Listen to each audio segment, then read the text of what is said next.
Les règles. Bonjour quand même. C'est la première chose à laquelle on pense en général quand on parle de cycle menstruel. Alors oui, c'est la partie la plus visible de l'iceberg. Et pourtant, ce n'est qu'une seule des phases du cycle menstruel. Elles ont un rôle super important. Alors, pourquoi est-ce qu'on a nos règles? Qu'est-ce que c'est que des règles normales? Et comment vivre au mieux cette phase des règles? C'est ce qu'on va voir ensemble dans cette vidéo. Déjà, les règles, qu'est-ce que c'est?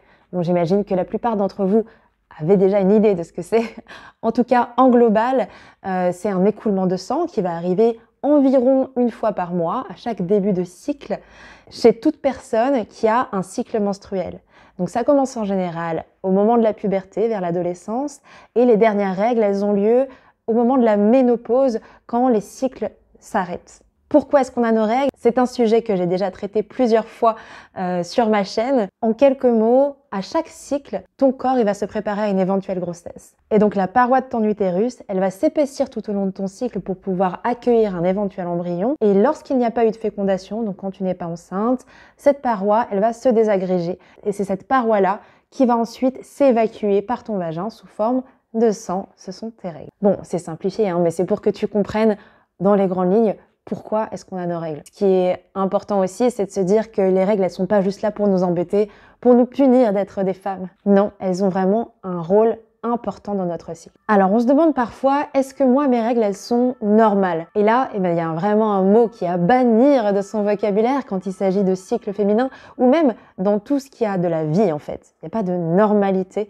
puisque chaque être est différent. Chaque personne est différente. Donc, chaque personne a une phase menstruelle qui va être propre à elle, et également au moment de sa vie. Du coup, d'une personne à l'autre, on peut avoir des règles qui vont être plutôt abondantes ou avec un flux qui sera plutôt moyen, ou bien qui va fluctuer selon qu'on est au début ou à la fin des règles. Ça va dépendre aussi de la période de ta vie.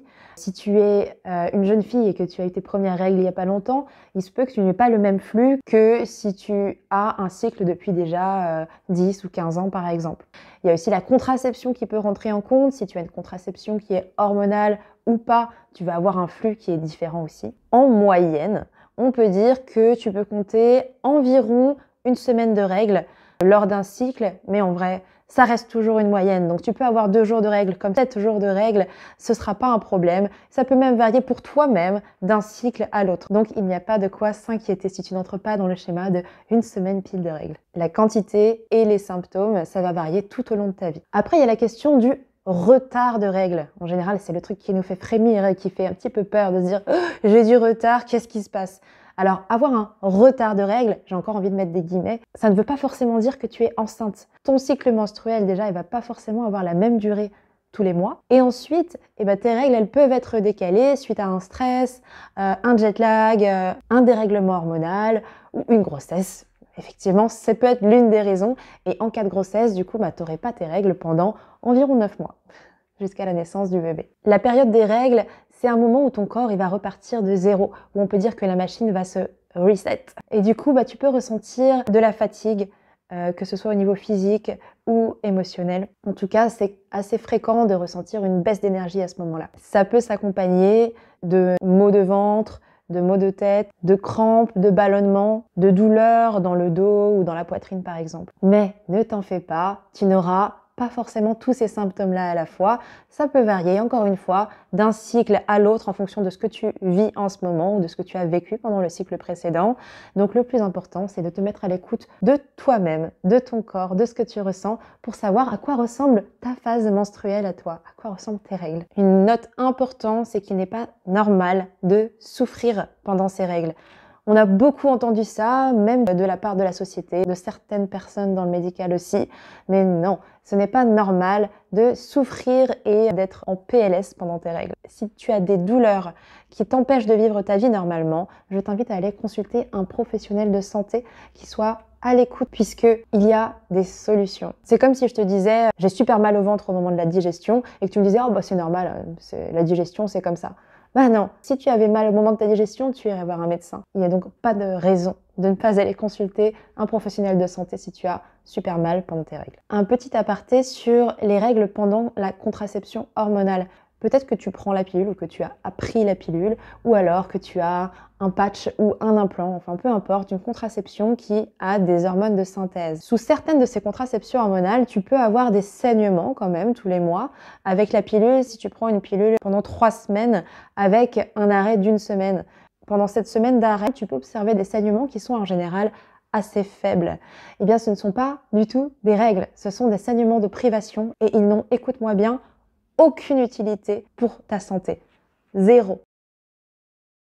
C'est juste un mode de fonctionnement qui a été fait pour rassurer les femmes au moment de l'invention de la pilule qui se disaient apparemment « Oh, ça m'inquiète, je n'ai plus mes règles ». Donc on a créé ces saignements de privation. C'est un autre sujet. Et si jamais tu souhaites arrêter ta contraception hormonale, eh bien là, tu vas petit à petit retrouver un cycle normal et en général des règles qui vont potentiellement être plus abondante ou plus longue en termes de durée aussi. Alors comment bien accompagner cette phase des règles? Comment bien les vivre? Dans la pensée commune, les règles, c'est un moment qui est compliqué à vivre, qui est difficile, qui est fatigant, où on se sent mal, on est super down. Mais alors, est-ce que ça veut dire qu'on est condamné à souffrir pendant nos règles? Non. La première chose pour apprendre à bien vivre ces règles, ça va être d'apprendre à reconnaître l'arrivée dans ta phase menstruelle pour pouvoir l'anticiper, l'accueillir et l'accompagner plutôt que de la subir. En te mettant à l'écoute de ton corps et grâce à la prise de température, tu pourras même savoir la veille ou le jour même si tes règles vont arriver. C'est pas un truc hyper magique ça? Le deuxième conseil que je te donne pour bien vivre tes règles, ça va être de ralentir. C'est quelque chose qu'on n'a pas l'habitude de faire dans notre société. On est toujours à la recherche de performance, où on nous demande toujours les mêmes résultats, quel que soit le moment ou la période que l'on traverse, ce qui est bien dommage. Je sais que c'est pas toujours évident, pas toujours possible si tu es en cours à l'école ou si tu es au travail aussi, il peut y avoir des exigences qui sont toujours les mêmes. Mais en tout cas, si c'est possible et si tu as la main sur certains événements de ta vie, le moment des règles, il est vraiment fait pour y aller mollo. Donc, quand tu rentres de l'école, du travail, si tu es en week-end ou le soir, eh bien, je t'invite à réduire le nombre de rencontres que tu as et te retrouver chez toi avec un bon plaid, un chocolat chaud, une série et enjoy.